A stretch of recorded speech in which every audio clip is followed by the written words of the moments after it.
I'm Pauli. I'm a mom, a wife, a pelvic floor physical therapist, and founder of No Kegels University. I have helped thousands of women stop leaking, enjoy intimacy, and feel proud of their bodies, even after having kids. After years of listening to women wonder why no one talks about leaking, how they should properly recover after having a baby, and that pleasurable intimacy is possible, I started to get real frustrated because I believe that no mom or woman should struggle when there are answers. It became my mission to shed light on the lack of postpartum care and the lack of discussion on issues that relate to women and their health, even if they can be uncomfortable sometimes. It also became my mission to change the conversation on women's health, the pelvic floor, and more. Here we go. Episode 3, The Best Ways to Strengthen Your Pelvic Floor. In today's episode, I want to share with you my method for strengthening the pelvic floor and give you the logic and the rationale behind it. Now, don't be nervous. I'm not going to go super deep into the science or the neuroscience about this. I want to make it something where you understand pretty easy without too much brain power, so to speak. Not that I don't think you're capable of it, but I would rather you take this information and then run with it rather than us spending a ton of time really understanding the science part. If you want to talk about it, you're welcome to message me on the socials and we can chat there. But I'll first give you a little bit of background. So when I came out of physical therapy school, the way that they were teaching a lot of pelvic floor stuff, and I'm not saying it was all about Kegels, but a good chunk of it was. We would do short holds, we would do long holds. And I started to wonder, man, we don't do this for any other body part or any other muscle group. Like when I'm helping someone with their biceps or their quads, I don't have them like hold and relax as part of their entire treatment. I just thought it was kind of odd. And then I started to realize that for some of my patients, Kegels weren't working.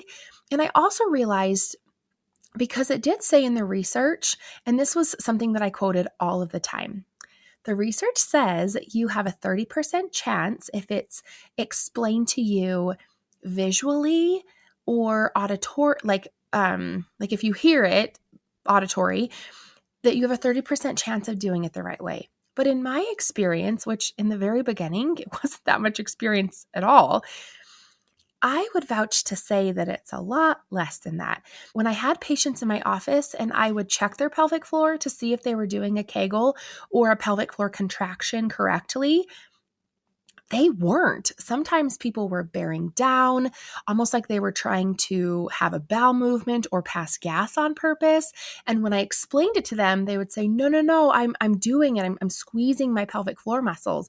I'm trying to stop the stream, but they would be doing opposite, or they would think that they're doing it right and they'd be squeezing their bum cheeks together or their glutes, or they'd be squeezing their groin muscles or their hip adductors and just using other muscles to help them make their brain feel like they were doing something. And it wasn't wrong. One of the phrases I often use, and I use this in quotes, is they're accidentally cheating. They're not doing it the right way, but they're not purposely cheating. They're just doing it on accident. And so I really dug in, man, if this is what's being preached, is it really the best thing? And so I started learning more, okay, what does the pelvic floor do on a normal physiological basis? What is it doing if it's strong? And so I learned about that. And then I started learning, okay, well, does this work with other muscles? Is it influenced by other muscles? And I started realizing that the research was starting to delve a little bit deeper into this, that the hips play a really big role as to what the pelvic floor is doing. And that actually, whatever our core is doing, it's not always tied to our pelvic floor like a lot of fitness professionals think. And dare I say, the way that I was taught coming out of physical therapy school, that you needed to teach that your core muscles and your pelvic floor muscles tighten together. And I went down this road of just feeling very confused and not feeling like I was doing the best job that I actually could do. And if you don't know me in real life and you've never met me, while I probably have some OCD and type A personality tendencies, it comes from a good place. I just really wanted to be doing a really good job for my patients so that when I walked away, and maybe selfishly, there was a component there too, that I wanted to know I did a dang good job for these people. And maybe I just wanted to hear about it. But really, as people got stronger, I got to see such a change in their countenance and just the way that they carried themselves was different. Just the way that their faces looked, it was different because of how their pelvic floor influenced their life. And I wanted to be able to do more and serve more and give more to women that needed this. So as I dug in, I ended up, and it took me years to put a name to this, but the name is this, VAB3, VAB3. So the V is for vertical, A is above, B is below, and 3 is all 3 planes. So let me go through each of these and give you some ideas and of what some examples might be. And this way you'll be able to walk away and compare, okay, if I'm doing yoga, does that hold up to the VAB3 method? If I'm running or lifting weights, how does that hold up to the VAB3 method? I want you to have some takeaways in this. So let's get into it. So V for vertical is anytime our pelvic floor senses a downward motion from our organs, our pelvic floor contracts to support those organs, as well as creating more tension around the urethra so that we don't leak. So let me tell you what I mean by this. More than likely, you have leaked, possibly, if you're listening to this, you've leaked when you've jumped, but you don't leak as you're coming low into that squat before you take up and jump into the air. You leak on the downward, the weight acceptance. And if you can imagine, as your body is coming down out of the air and you land, that jarring motion, it's going to speed up that downward movement of all of the guts in your belly. And that pelvic floor senses that, almost like someone's stepping on your bladder or stepping on a balloon. And so that pelvic floor will tighten a little extra to support all those organs, but also squeeze against your urethra so you don't leak. So if this is what's happening naturally and physiologically, and then if our muscles aren't strong enough, then we can utilize this vertical motion as part of our strengthening process without us having to do Kegels. Let's use what nature and what's happening physiologically, let's use it to our benefit. So using vertical motion in our pelvic floor strengthening process or programming is essential. A is for above. So this could mean any structure, or whether that's a muscle or a joint above the pelvis or the pelvic floor. So a lot of times I'll reference the core, and I know I have already said that the core and the pelvic floor don't work together, but they do influence each other. The pressure in our abdomen also influences that pelvic floor, and our thoracic spine and our lumbar spine, so the middle part of our spine, the central part of it, and then the lower part of our spine influence that pelvic floor as well. So making sure you have really great motion in your thoracic spine or the mid or central spine and low spine, your lumbar spine, that is important.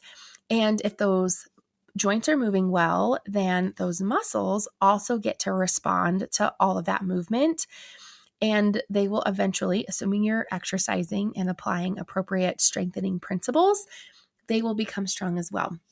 But let me dive a little deeper into some of this pressure idea, because as we inhale and exhale, as our lungs fill, there is a volume displacement happening in our abdomen. Increased abdominal pressure is what it's called, but let's just call it the pressure. It'll make more sense. So if you can imagine that as you inhale, your lungs fill with air, your diaphragm descends, that is going to put a displacement or change the volume, if you will. And so your guts should move downward and out of the way. And because this isn't forceful like it was with vertical, it's just a gentle pressure displacement. As those guts move downward, the pelvic floor is going to slowly soften, if you will, and lengthen. And then as you exhale and the air is expelled from the lungs, the diaphragm's going to rise again. And then because of that volume displacement, it's not there anymore, the guts will rise and the pelvic floor will slowly rise. This is a pressure system that is supposed to be there. And this can be disrupted with pregnancy because your center of gravity changes. We're taught to hold our bellies in and engage our core before we insert whatever activity it might be. And so really establishing good pressure flow and good breathing and appropriate pelvic floor response to that gentle diaphragmatic breathing and breath can play a huge role on what's happening above, A for above, for our pelvic floor strengthening journey. So that is one thing that I like to establish with my patients and coaching clients, is that is there and moving well. And as well as strengthening. So the back needs to be strong. The abdominal muscles need to be strong. Your shoulders need to be strong. Your neck needs to be strong. That can all play a role. Think of the weakest link. Think of a chain reaction. If there's weakness, it's going to influence what happens either up or down the chain, which leads me to B, below. So this more references, again, that chain reaction idea, but also what we also know about the pelvic floor is they found that whenever the hip muscles are activated or contracted, the pelvic floor closely follows. When the hip muscles are not working, they also found that the pelvic floor wasn't working very well or very much or very often either. And so one of the phrases I'll say is whatever the hip does or doesn't do, the pelvic floor does or doesn't do. So by making sure that your hip is strong, by nature of that, your pelvic floor will follow suit. Also, if your knee and your foot and your ankle are strong, the joints have great range of motion. Again, think of that idea of that chain reaction or weakest link, making sure that your knee, your hip, your ankle, your foot, that those muscles are strong. That will play a role into how that pelvic floor gets to work. So this one tends to confuse people sometimes. And the story I like to tell is, before I had kids, I had a major foot surgery, and so I wasn't able to put weight on it for a period of time, and then it got infected. And when I was finally able to, barely walk, I wanted to get back to the dance class I was doing, and my first day back, I was leaking, and I was so embarrassed because I am a pelvic floor physical therapist, for heaven's sakes, and I can't even keep up with the rest of the class, and I haven't even had kids. I felt very defeated, but then I realized, I haven't been putting a lot of weight on my foot. And so that's going to affect what's happening at my knee. That's going to affect what's happening at my hip. And then in turn, even though I didn't have kids, that's going to affect what's happening at my pelvic floor as well. So what I ended up doing was I implemented the Ep.3 method, and in no time I was dancing with no leakage. So hopefully that kind of helps illustrate that B part of the Ep.3 method a little better. And then 3 is all 3 planes. So we are 3D people living in this beautiful 3D world. But the interesting thing is, and this is probably an episode for another day, but a lot of the times we train in 1, sometimes in 2 planes. We never train in all 3 planes, even though we live that way, which is kind of odd to me, that if one of the reasons we work out is to be strong and to be able to keep up with our kids, or, if we were an athlete in high school or whatever, we were training at a lower level than what we're necessarily living our life. And that never made sense to me. And in part of my journey, I also realized that our pelvic floor is the only group of muscles in our body that has fibers that run in all 3 planes. And how I wish this was on a YouTube video so I could show you. You can go ahead and Google pelvic floor anatomy pictures, and you'll be able to see what I'm talking about. But before I do that, I think I skipped a part here. So the 3 planes is and this part might be confusing, but sagittal, frontal, and transverse plane. But let me break it down a little bit so it's a little more understandable. So that is any movement that is front to back. So that's one plane. Any movement that is side to side. That's the second plane. And then any movement that's diagonal or rotational. So when you look at these pelvic floor muscles, you will see that there's muscles that run front to back from the pubic bone back to our rectum, or pubic bone to the vaginal opening. And there's some that run side to side. The few that come to mind is superficial transverse perineal and deep transverse perineal. I know. These names probably mean nothing to you, but if you wanted to look them up so that you could see. And then if you wanted to look at the ones, and I'm not naming all of them, there's 12 muscles in total, the ones that kind of span at a different angle. So pubococcygeus is one, ischio-coccygeus is one, and you'll see that they kind of span and their angle is a little bit different than just front to back and side to side. So understanding that, I realize I'm probably a little biased because I am a pelvic floor physical therapist, but I would really like to make the argument that the core maybe isn't the core. Our pelvic floor should be the most important muscle group that we should be working, because it is the only muscle group in our body that has all three, or that has fibers that run in all three planes. So the way that I like to implement this is that any exercise that I have in my programming for my patients and coaching clients is that we are utilizing all three planes of motion. So what this might look like is, so a squat, for example. Does the pelvic floor work with a squat? Yes, because you have that vertical motion. Yes, because you have the below, right? You're working your glutes or your hip muscles, and your knee muscles are involved, and so is your foot and your ankle. But it's in one plane. It's up and down. We can just call that front to back. So what if we changed your foot position? What if we turned your toes out like a sumo squat? Okay, well, that's one more plane that we have accomplished. So what if we turned your foot, or maybe had you place your foot, one foot not in front of the other like you're walking a tightrope, take a step forward, freeze, and then squat in that position. Make sure you stick your bum back, not like a lunge. Or you could even place your feet a little wider to create that second plane, side to side. So that's a couple of ideas that you could take a squat where you are working your pelvic floor, but you're getting all three planes. It's a very useful exercise for that pelvic floor. So this isn't the place for me to explain all these exercises because it's going to be hard, but let's take this Ep.3 method and let's compare it to some common workouts. So weightlifting, for example, is one, and I really love it. I think it's a great form of exercise. I love how weights can really transform the body, besides giving lots of bone strength and muscle strength.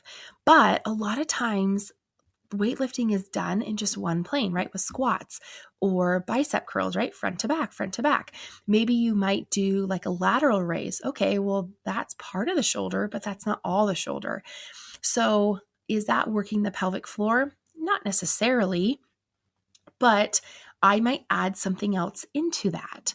So you could take a look at, maybe yoga. That's one of my other favorite forms. Is you get a lot of front to back, side to side, and diagonal or rotational. Now, depending on who is putting together the flows or the poses, I have noticed that there's some times that those yoga poses, they actually miss that diagonal or rotational component.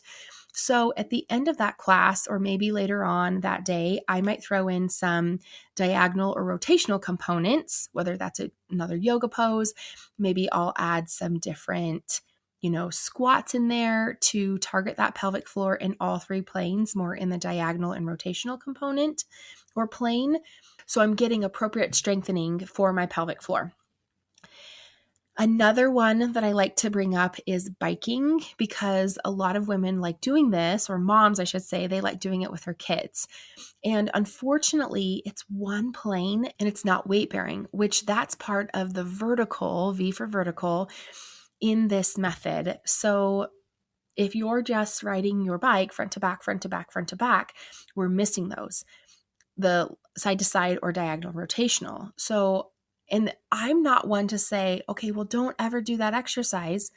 Listen, if you love riding a bike, go ahead and ride that bike.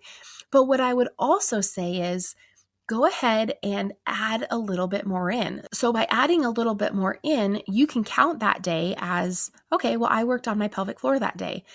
And I'll also suggest that you don't need to work on your pelvic floor every single day unless you're trying to strengthen it and get it to a maintenance mode. Typically, I suggest about 3 to 5 days a week for at least 10 to 15 minutes. But of course, programming for each person and depending on where you're at might be a little bit different. So if you're taking a look at this VAB3 method and saying, oh man, I'm missing some components, well, let me give you a couple other options in here. So I really love dance class, and I'm talking turn some nice hip hop or R&B or rock music and dance. You may or may not love this. There's a YouTube channel called Shine Dance Fitness, and I feel like they hit a lot of the V, a lot of the A, the B, and the 3 in this. And so I try to make sure if a lot of my workouts that week didn't include a lot of components of the VAB3 method for my pelvic floor, that I try to add in at least 10 to 15 minutes of this Shine Dance Fitness class into what I'm doing. This might also look like high fitness. And I know not everybody loves that because it can be pretty hard on your joints. But if you're doing a ton of high fitness classes and you start to notice, oh, we're not getting a ton into that diagonal or rotational plane, okay, well, maybe later that day you could add some of those components in, or maybe you just don't count that day as part of your pelvic floor strengthening day. I realize that this is not an all-encompassing, this is exactly how to strengthen your pelvic floor, but hopefully you can take this VAB3 method and implement it into what you're doing and hold up what you are doing against this, because more than likely you have some of these components. I don't think you need to throw everything out the window and start fresh. Take what you like, and then if you need to add a little extra to strengthen that pelvic floor or to maintain that pelvic floor strength, then go ahead and do that. So to wrap up today, here is your homework. First piece of homework. I want you to write this out, VAB3, and I want you to take some of your workouts or just some of your physical activity like hiking, which is great because there's different vertical components, even though it's not as much force as jumping. You have different planes, you're working muscles below. That's a really great option. So whether it's hiking or biking or high fitness or weights or yoga or swimming, take this VAB3 and hold it up against what you're already doing. Again, you're probably already having great pieces of this in here, but now you can just take it to the next level and really ensure that your pelvic floor is getting strong. And the second part of the homework is if you end up really struggling with this piece, schedule a pelvic floor strategy call with me.